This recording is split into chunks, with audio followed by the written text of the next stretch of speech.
most of the student pilots or people that want to become a pilot has the wrong mindset, and it's not their fault. Actually, at least in Latin America, we didn't have this culture of become a pilot, and you fall into a hole, into a trap that no one can advise you how to escape of that. It's very hard for you. It was very hard for me to find someone, a master, a leader, or even a pilot that can help me to get out to this hole, to this lack of information for aviation. And adding on, you need to find a very good pilot to give you the exact amount of knowledge, the perfect point that you need to get improvement and to achieve the things that you want in life, and especially talking aviation related. This kind of hole leads you towards misunderstanding and incorrect actions that you might have. For example, I thought when I was before a student pilot, I thought to become the best pilot, you need to fly extremely good the aircraft. Which yes, you need to fly very good the aircraft, but this is not the only thing that you need to do in order to become a very good pilot. It involves more things, not just flying the airplane. I will give you an example. I met a guy who calls uh, David. It's a random name. David, he was one of the best pilots in my previous airline. He knows how to deal with the airplane. He has a lot of knowledge.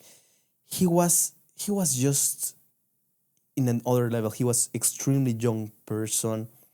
He became a captain, amazing, easy, no problem for him. Then he moved to another country, and he has a weak point, which is that he likes to drink alcohol and he loves women. At that moment, he felt it was too easy for him.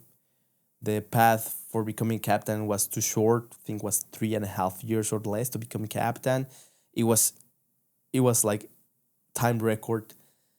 So he started to feeling like this thing is easy for him, and he started drinking a lot.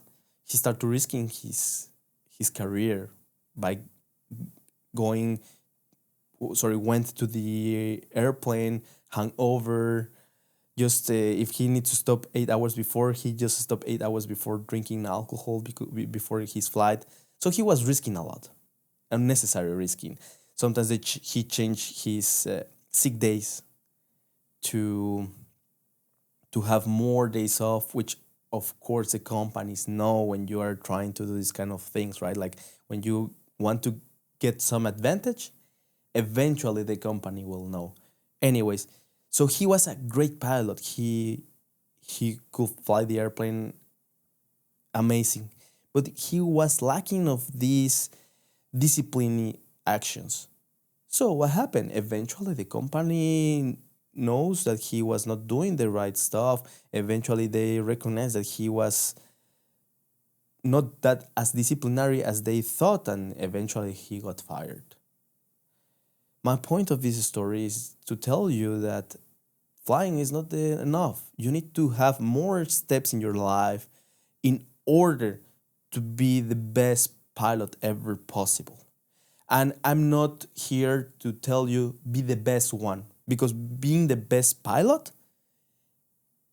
will take you a lot of energy. With for myself, probably I won't take it at this moment. I could be the best pilot, maybe, but I don't want to because I have relationships. I love hobbies, like, for example, recording, editing videos. I love to do exercise. And in order to become the best pilot, you will need to reduce the time with your loved ones for your hobbies, to study more and more and more to become one of the best ones, right? At least for myself, I love my life. I love sometimes to chill out and not to think too much about aviation and just think more about my personal life. That's how I, at least myself, Eric, love to live the life. So, what's this point that we can talk about to start to become better? Like, you can start now thinking more about that if you want to become one of the greatest pilots ever.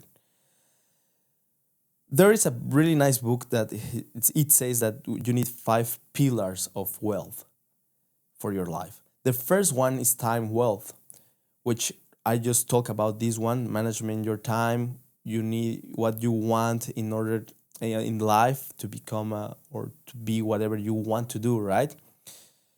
You can sacrifice and be the best pilots, but again, not everything myself is won't feel fully satisfaction if I only involve my life into the aviation. So you need to have this time to spend with your family, to spend with your friends, spend with your hobbies, with your loved ones, with your pets, sons, wife, whatever you have on your life. Then there is the social wealth, which is also involved with time wealth. The mental wealth, that this is one is very important, and a lot of pilots lack of this one, and probably it's because it is so easy in aviation to have an addiction. For example, alcohol or fat, eating too much. There's too many things to for the addiction because our job is so stressful. Our job, we are very lonely. Loneliness is amazing tool, but only for the people that understands how to manage their self alone. Because some people they cannot be alone, and some people decide to become a pilot, and when they are alone, they are doing stupid things. It might happen to you, like the first time that you being alone feels so weird, and you start to chasing some myself. I chasing people that I don't really like it, but I didn't want to stay alone. So you need to be very careful with this loneliness. Okay, the mental health.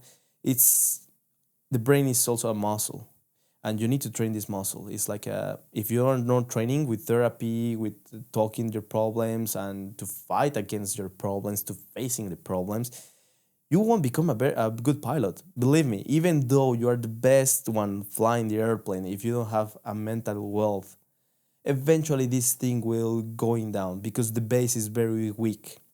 So if one problem happens to you on flying, if you don't have this control in your mind, they're gonna go down as a Jenga. I don't know if you know the board game Jenga that you need to take pull out the pieces from below and put it on the above this little pyramid, and then eventually it falls down because the base is very weak. It's the same if you are not building the base of your pyramid of your brain. Eventually, this will lead you into a problem like the David example. Physical wealth, a lot of you the thing this is way to see someone that really understands and really take care about themselves is the physical thing. The humans are made for running. The humans are made to be active. Actually, we shouldn't be sitting. Which the chairs, these ones should not be created because this is not our correct posture for humans. And if you are not training your body, if you are not doing exercise enough, eventually the the body will react. Oh, there's two paths.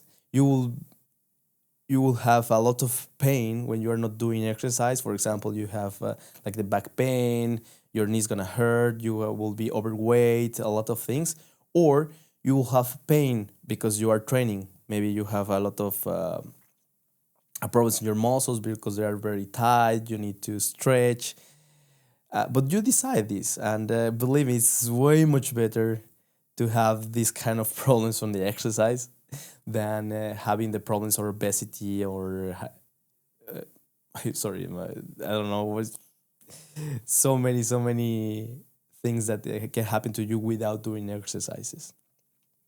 And the financial wealth. This is the last one. It's very easy. It's very easy to be unstable financially. First, because we don't have the culture of being wealth. No one is teaching us how to invest, how to get our first house. No one is teaching you that before. Now you have a lot YouTube, you have a lot of reels, but you need to decide. It's not like you go to the school and the school teach you, right? Like the old like the oldies, old school. You need to go by yourself, and you need to get advice for people that is very wealth. And this is incredible because also it can lead you a lot of problems. For example, let's say another pilot that is called Arturo. Arthur, he is a pilot who really likes motorcycles, and he really loves. He was a captain on an ex airline, and one day he has a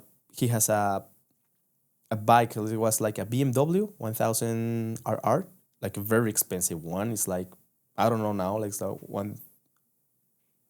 It's like almost $200,000 now. I don't know. It's like super expensive. It's like a car.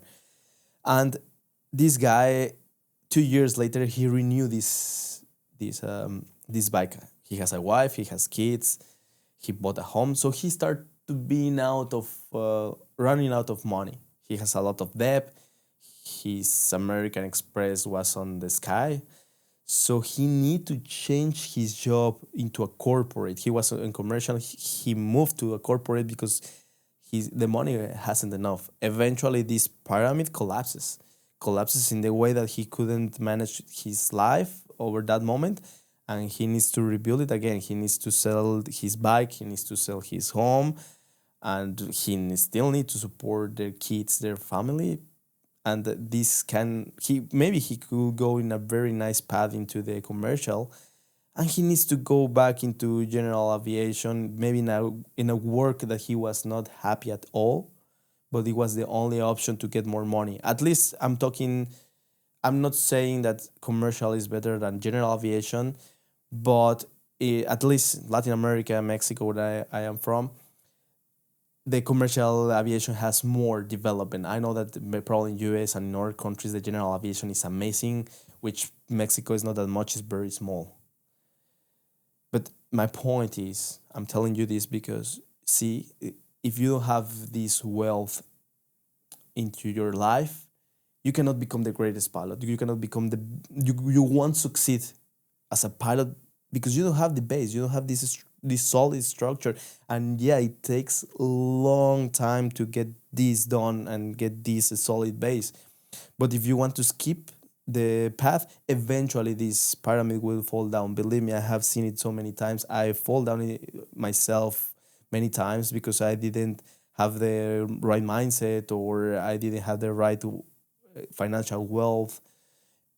Anyways, crew, I hope you love this flight, this talk, and see you the next one.